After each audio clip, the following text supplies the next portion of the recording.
itu dia sentimen-sentimen untuk hari Itu dia sentimen hari ini. Coba ini. sebutkan tadi satu sentimen yang mempengaruhi perdagangan pasar hari ini. Pertumbuhan kredit, Pak. Wah, kenapa pertumbuhan kredit, Bu? Jadi soalnya Bank Indonesia tuh melaporkan ya pertumbuhan kredit sebesar berapa persen, Mbak Sheryl? Kebetulan udah ada Mbak Sheryl soalnya. Jadi langsung aja tanya Mbak Sheryl nih ya. Ya udah, tanya ke Mbak Sheryl. Mbak Sheryl, welcome to Detik Sore lagi. Halo, Anyway, selamat sore. ini kita Selamat agak sore, musuhan nih, Detikers. soalnya Mbak Sheryl putih, kita hitam. Oh. Kita bisa ini nyanyi yang kita anak metal. Oh iya. Mbak Sheryl satunya.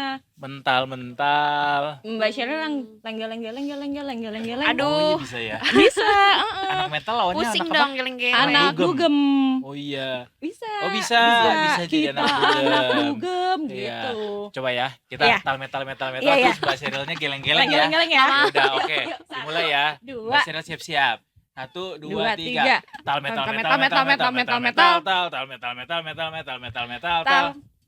Tadi apa? Geleng-geleng. Geleng-geleng. Geleng-geleng gini dong, Mbak. Harus gini. Iya, iya. Geleng-geleng harus gini nih. Gitu. Nanti mabok darat, geleng-geleng terus. Oh, mabok darat. Bisa juga sih mabok darat. Daripada mabuk cinta, Betul. sukanya dikhianatin. Astaga. Bapak dong. Coy. Daripada mabok-mabok ginian mendingan mabok cuan. Aduh, itu yang enak tuh. Jago juga loh. Kenapa sih? Kalau bagus dikit ada gituannya. Biasanya emang nggak bagus. Bagus banget. Hmm. Sekarang bagus juga loh. Kalau bisa bagus banget. Sebel banget dia sensi. Sentimen Dia yang dia. nyuruh kita begini soalnya. Bisa-bisanya di 5 menit terakhir dia ngingetin. Mendingan kita begini. Tapi lihat deh, ini tuh kayak Edo yang baru kan, Mbak? Iya. Iya Gua nggak kan? butuh jadi yang Sepanjang Detik Sore baru lihat sih Mas Edo. Iya. Emang, kan? Tema-tema. tanda sih ya. Tema-tema charcoal atau batu bara tadi. Benar. Siapa Apa tahu memang? berhubungan. Iya, apa memang ada hubungan ya? Hari ini saham-saham batubara, energi. Oh iya. Menguat. Enggak juga sih kebetulan. Enggak. Berarti tetap kita yang salah. Enggak, jadi lo bisa menguatkan. Berarti bukan batu Mungkin bara. minggu depan. Tapi charcoal, arang. Oh, charcoal. Iya, Iya, bisa, harga arang bisa. lagi naik sih karena orang banyak ini bikin sate. Iya, apalagi nanti tahun baru nggak sih? Iya, mau tahun baru Iya kan? bakar sate juga. Barbekyuan. Betul. Bisa pakai sate atau pakai sate. Pakai arang. Pakai arang Pakai atau pakai arang. kayu ya biasanya. Kan arang dari kayu kan, kayu bakar. Lo mikirnya arang tuh dari mana sebenarnya? Enggak, gue ngecek aja. Dari batu bara. Kalian masih konsentrasi nggak di sore Bagus. cerah ini? Ingatkan kami terus. Lalu bagaimana dengan market hari ini, Mbak Sheryl, yang belum ditutup tapi kita lihat sejauh ini pergerakannya, kalau kita lihat di sini kan grafisnya ya, sempat berada di zona merah sedikit tapi makin lama makin nyaman di zona hijau. Iya. Zona hijau nyaman emang How ya. was it? Iya. How was it, Mbak Sheryl? Apa yang terjadi pada market hari ini? Oke. Apa yang Nah. terjadi pada market hari Oh, ini? harus gini ya. Jawabnya juga gitu ya, Mbak? Iya. Siapin minum tapi soalnya suka serak. Oke. Nah, kalau kita cermati memang bursa global dari semalam bursa Amerika, bursa Eropa tuh lagi kompak hijau royo-royo. Di sore hari ini bursa Asia, regional Asia khususnya, apalagi bursa China, hari ini menguat 3% lebih. Jadi nggak mengherankan kalau IHSG meskipun di akhir pekan yang biasanya rawan profit taking masih tetap juga hijau meskipun tipis 0,15% kayak gitu. Nah, jadi kalau semalam ini ada berita positif dari Amerika. Data penjualan retail di Amerika untuk periode September nih secara mengejutkan itu naik bahkan di atas perkiraan pasar. Ternyata ini hikmah dari pelemahan harga minyak beberapa bulan terakhir ini yang membuat dompet masyarakat di Amerika tuh sedikit tebal, jadinya dipakai untuk belanja. Belanjanya untuk produk-produk retail kayak belanja baju, pakaian ya. Lalu juga ada belanja produk-produk otomotif. Banyak juga uang dihabiskan ke restoran, ke bar dan ke tempat-tempat rekreasi. Wih, gak kayak kita dong yang Oh, iya. lagi justru kayak nahan-nahan buat belanja. Kita kan nggak belanja tapi investasi kan. Oh iya betul, iya itu harus tetap benar. berjalan karena Harus, demi harus. masa depan. For better tomorrow. For a better tomorrow with Boleh nggak investasi. ada gininya? Boleh, boleh, Investasiku. boleh. Oh kayak SpongeBob gitu ya. Coba 1 2 3. Nggak ngeting banget. Oh, 1, 2, 3. Investasiku. Kok hilang? For better Ulang lagi. tomorrow. Iya Satu. gitu pas Mbak Sheryl ngomong. Ya udah. Harus ada gininya ya Mbak ya. 1 2 3. Oke, oke. Satu. Nih, Mbak Sheryl ngomong. Oke. 1, 2, 3. Investasiku. For better tomorrow. Udah deh, udah ya. Kita fokus ke yang ini aja kalau gitu ya. Karena lagi nggak sin juga nih otak saya. Lihat otak, muka, sama apa yang Bibir. Tapi aku punya pertanyaan deh. Ini kan bentar lagi mau Natal kan. Di Amerika sana kan juga pasti kan belanjanya makin heboh karena mau Natal nggak sih? Oh ya, bulan depan ya November ini ada Thanksgiving ya. Iya ada Thanksgiving. Ada Thanksgiving kan? dulu baru Natal. Iya Makan jadi banyak turki. gitu loh perayaannya di sana. Jadi mungkin daya belinya ngaruh dari situ juga nggak sih Mbak? Nah ini tuh retail salesnya tuh sudah naik signifikan, padahal belum ada Thanksgiving. Jadi ini juga membuat masyarakat di Amerika tuh semakin optimis ya. Kalau kemarin masih khawatir apakah resesi atau tidak, nah sekarang sudah semakin optimis. Didukung sama data penjualan retail September yang bagus. Lalu juga semalam ada rilis data klaim pengangguran mingguan. Ini juga lebih rendah daripada perkiraan meskipun secara mingguan masih ada sedikit kenaikan kayak gitu. Dari pasar tenaga kerja secara mingguan relatif stabil meskipun lagi ada bencana badai ya di Amerika. kalau lagi bagus gini data-data ekonominya, berarti peluang untuk The Fed kembali memangkas suku bunga bisa jadi lebih besar dong, Mbak. Enggak sih. Atau Jadi kebalikannya justru. justru dengan data yang positif ini membuat pelaku pasar tuh semakin yakin kalau The Fed akan memangkas 25 basis poin di bulan depan. Iya berarti kalau misalnya data ekonominya makin positif, berarti peluang The Fed untuk memangkas lagi suku bunga di bulan depan itu makin besar gitu. Kalau secara besaran tetap 25 basis poin. Iya. Jadi kalau sekarang suaranya nih terpecah antara dipangkas 25 basis poin saja atau tidak dipangkas sama sekali. Gitu, karena di FOMC bulan lalu pemangkasannya kan lebih tinggi dari ekspektasi di 50 basis poin. Jadi kalau pangkasnya 50 basis poin lagi itu terlalu cepat kalau market lihat gitu. Jadi lebih ke 25 basis poin pemangkasannya gitu. Tapi probabilitas yang lebih besarnya berarti sekarang mangkas 25. 25 aja bukan dulu. ditahan ya. Iya, betul. 90% probabilitasnya. Baiklah. Berarti ada kemungkinan sampai akhir tahun bisa total 100 poin tuh ke pangkas. Iya, sama yang kemarin September ya. Kemarin 50, November 25, Desember semoga juga ada lagi 25. Jadi 100 totalnya. Kalau total 100 sampai akhir tahun berarti boosting banget dong Mbak harusnya untuk mengawali tahun depannya. Betul, kalau dari sisi suku bunga ya. Tapi jangan lupa juga di awal November Amerika ada election day. Ada pemilu. Artinya apa tuh?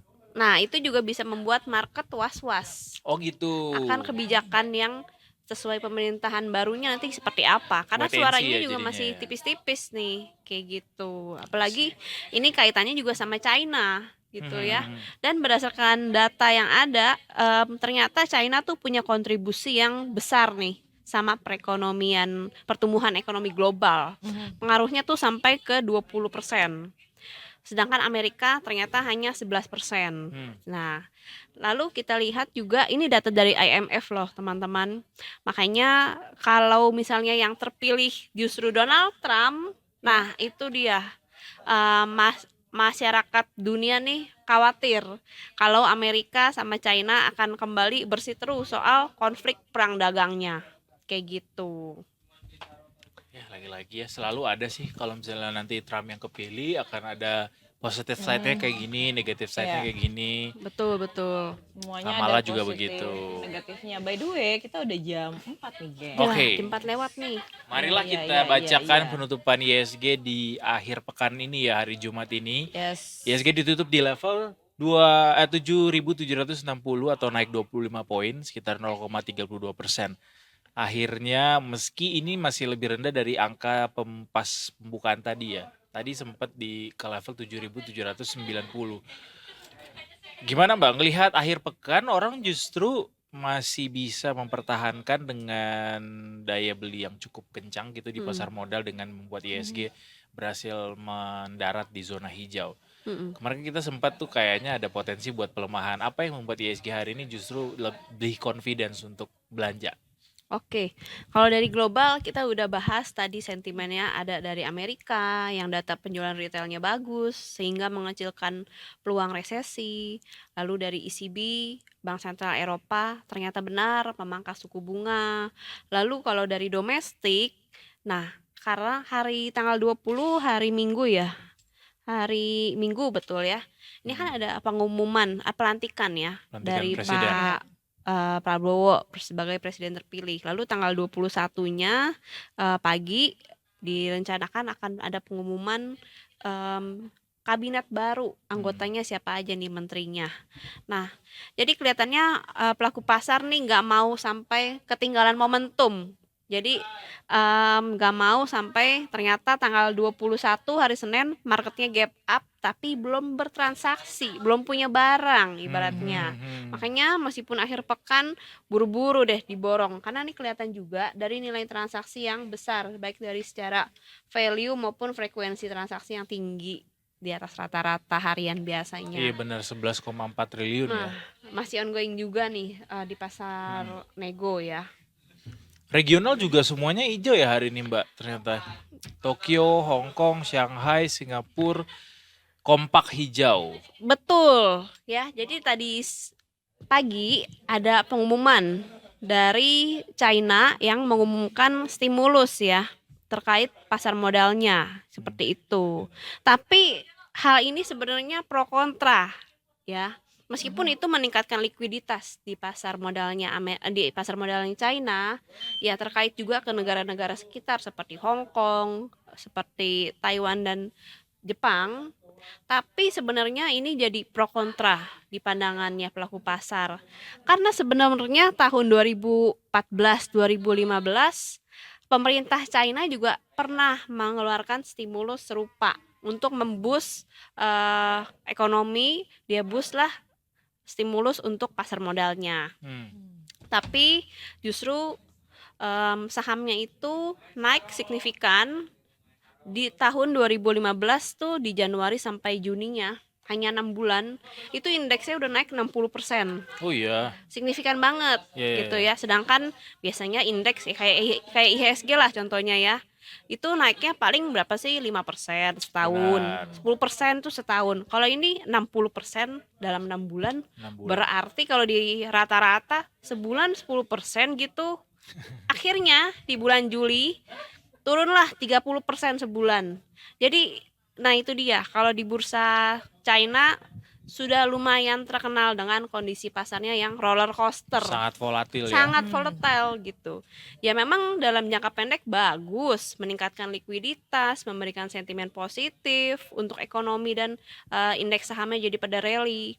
Tapi kalau terjadi secara cepat dalam jangka singkat, itu juga menjadi bumerang tersendiri. Seberapa banyak orang yang jadinya mendapatkan kerugian gitu ya. Lalu dari market yang terlalu volatil kan juga nggak ramah untuk trader maupun investor pemula gitu kan. Betul. Bayangin baru mulai transaksi, baru mulai beli langsung jeblos 30%. Langsung kena kapok. mental. Iya, Nah, Kena mental. trauma. Iya sih benar-benar. Langsung kena mental terus jadi anak metal. Kita anak metal. Kenapa sih selalu harus ada cekitinnya di ujung? Karena kenapa ya? Saya juga bingung. Trademark aja Iya. kali. Iya. Karena kalau stretch mark beda lagi ya. Benar, beda. Bisa habis operasi tuh ya. Iya, benar. Oke. Kalau ISG hari ini apa saja yang berhasil sektornya menguat, Mbak? Iya. Oke, nah kalau secara sektoral ini kita lihat harga komoditas logam semalam kan naik ya. Harga emas nih all time high lagi-lagi. Hari kemarin kita sore bahas udah mepet-mepet 2.700. Sekarang sudah melampaui 2.700 US dollar per troy ounce. Jadi harga emas rally terus kayak Rally gitu. terus. Emas ya, oke. Nah, tapi kalau kita lihat sektor bahan baku hari ini tidak sejalan sama harga emas. Justru koreksi, kelihatannya profit taking dulu nih kalau di bursa saham kita untuk saham-saham emasnya. Justru yang menjadi penopang IHSG di hari ini datang dari sektor properti. Ini menguat 1,36%. Oh, properti ya. What's going on? Sektor properti. Apa karena China baru saja mengumumkan pertumbuhan ekonominya di atas ekspektasi pasar sehingga berpengaruh ke properti dalam negeri? Enggak juga. Karena kalau dari PDB-nya China yang tadi pagi rilis kan memang 4,6% di atas ekspektasi. Tapi sebenarnya itu lebih rendah daripada kuartal sebelumnya. Bahkan yang terendah dalam 6 kuartal terakhir. Itu sebenarnya suatu hal yang lumayan Negatif mengkhawatirkan. sentimennya. Karena kan China punya target yang ambisius 5% di full year 2024 ini. Sedangkan 2 kuartal terakhir di kisaran 4%-an. Nah, kalau soal sektor properti Indonesia, ini dapat stimulus lagi-lagi ya dari insentif pemerintah saat ini soal PPNDTP yang dihapus dan juga dari pemerintah baru Pak Prabowo yang punya segudang insentif untuk sektor properti. Kayak gitu. Oh, Oke, I see. ngaruhnya dari situ ya. Insentif Betul. properti lagi ya. Iya. masih ya masuknya. Betul-betul. Lalu yang kedua ini ada sektor non cyclical. Nah, kita lihat ini mengekor dari bursa di Amerika. Kalau di Amerika retail sales-nya bagus, saham-saham retailernya juga rally. Nah, ini kita juga terimbas nih. Sektor retailer atau konsumen non primer Ya. ini menguat 1,36%. Kayak gitu. Oh gitu. Kan kemarin kesehatan diskon. Hari ini gimana nih Mbak? Kesehatan masih Oh masih. signifikan nih 1,74%. Oh. Beli deh. Iya. Mumpung lagi diskon. Mumpung lagi diskon. Siapa tahu nanti pandemi lagi lah. Astaga. Boleh enggak Pak? Jangan. Jangan pandemi dong. Jangan ya Dek ya. Jangan ya Dek ya. Jangan ya Dek ya. Memang pandemi adalah kategori yang sesuatu yang sangat mengesankan tapi nggak mau diulang, ya kan? Betul. Berkesan banget. Apa yang berkesan? Bisa di rumah lama-lama. Benar. Itu cukup berkesan sih. Me time. Me Me time. time-nya tahunan. Cuma kelamaan ya. Kelamaan sih kebetulan, tapi makanya jangan diulang. Ah. Sebuah memori terserah mau bagus atau buruk, tapi jangan diulang. Tapi itu kelamaan di rumah tuh yang sampai bosen dan bingung mau ngapain nggak sih? Betul Mbak, tapi pada akhirnya kan selalu kayak kemarin pandemi banyak banget orang yang belajar skill baru, Iya. melahirkan inovasi. Benar, setuju. Jadi lebih kreatif juga loh orang-orang Betul, pada saat betul. di rumah kayak apa ya ngapain? Bikin dalgona, Iya. Tuh lo ngapain kemarin kreatifnya waktu pandemi? motong rambut sendiri. Oh, iya. Oh. For the first time kan? Yang Iya. walaupun Iya, jadinya iya. begini. Benar. Modelnya. Benar. Tapi ya udah, tiap hari motong rambut, Mbak. Mumpung lagi nggak kemana-mana juga kan, jadi kayak whatever happens ya happens. Iya, gitu. udah aja. Gue sera-sera. Gitu. Iya. Oke deh. Oke. Betul. Terima kasih banyak Pak Sheryl. Makasih. Terima Nanti kasih, Senin Mbak. kita Terima berjumpa kasih, dengan Mbak. kondisi sudah ganti presiden ya. Wow, pasti bakalan bisa berubah banget gak sih? Mungkin bisa Wah, jadi. Kita Kita lihat nantikan nanti. surprise Iya, Karena iya. tanggal kita 20 tunggu itu ya. adalah puncak dari segala hal yang dinanti selama ini ya Pak Sheryl ya. Termasuk nanti kita udah bisa teropong-teropong. Kiranya kalau menterinya ini berarti kebijakannya bakal gini, berarti akan naik komoditas yang ini semuanya lah. Betul Iya, banget. Cocok logi. Betul.